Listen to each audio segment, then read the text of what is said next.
Hi అండి, అందరికీ నమస్తే. ఆహారశాలకి స్వాగతం. ఇవాళ రెసిపీ బీన్స్ ఫ్రై. ఈ కూరని ప్లెయిన్గా కాకుండా ఇలా పొడులన్నీ వేస్ట్ చేసుకుందామండి. రుచి చాలా బాగుంటుంది. ముందుగా ఒక పావు కేజీ బీన్స్ తీసుకుందాము. ఈ బీన్స్కి అటు ఇటు చివర తొడాలు విరిచేసుకుందాము. ఇలా అన్నిటిని తొడాలు తీసేసినాక వీటిని ఇంకొక గిన్నెలోకి తీసుకుందాము. ఇప్పుడు వీటిని నీళ్లు పోసి శుభ్రంగా ఒక 2-3 సార్లు కడుక్కొని ఒక బెజ్జాల గిన్నెలోకి తీసుకుందాము. బెజ్జాల గిన్నెలోకి తీసుకోవటం వలన ఏమైనా ఎక్స్ట్రా వాటర్ ఉంటే కిందకి వెళ్ళిపోతాయండి. ఇప్పుడు వీటిని సన్న ముక్కలుగా కట్ చేసుకోవాలి. కట్ చేసుకున్నాక ఒక కుక్కర్లోకి తీసుకుందాము. దాంట్లోకి ఒక 1/2 గ్లాసు నీళ్లు పోసుకుందాము. నీళ్లు పోసినాక కుక్కర్ మూత పెట్టి ఒక 3 విజిల్స్ వచ్చినాక స్టవ్ ఆఫ్ చేసుకోవాలి.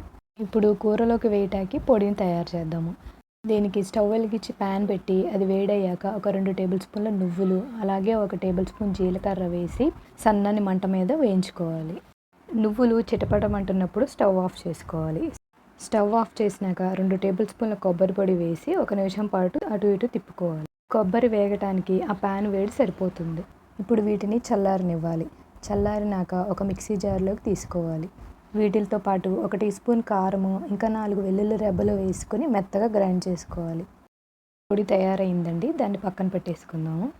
ఇప్పుడు స్టవ్ వెలిగించి అదే ప్యాన్లోకి ఒక 2 టేబుల్ స్పూన్ నూనె వేసుకుందాము.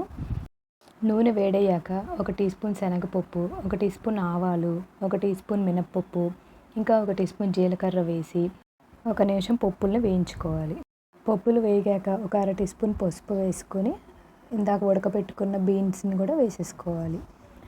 అలాగే ఒక రెమ్మ కరివేపాకు వేసుకుందాం. ఇప్పుడు మంటని మీడియం ఫ్లేమ్లో పెట్టి బీన్స్ని ఒక 4 నిమిషాల పాటు వేయించుకుందాం. బీన్స్లో ఫైబర్ ఇంకా ప్రోటీన్ ఎక్కువగా ఉంటుందండి.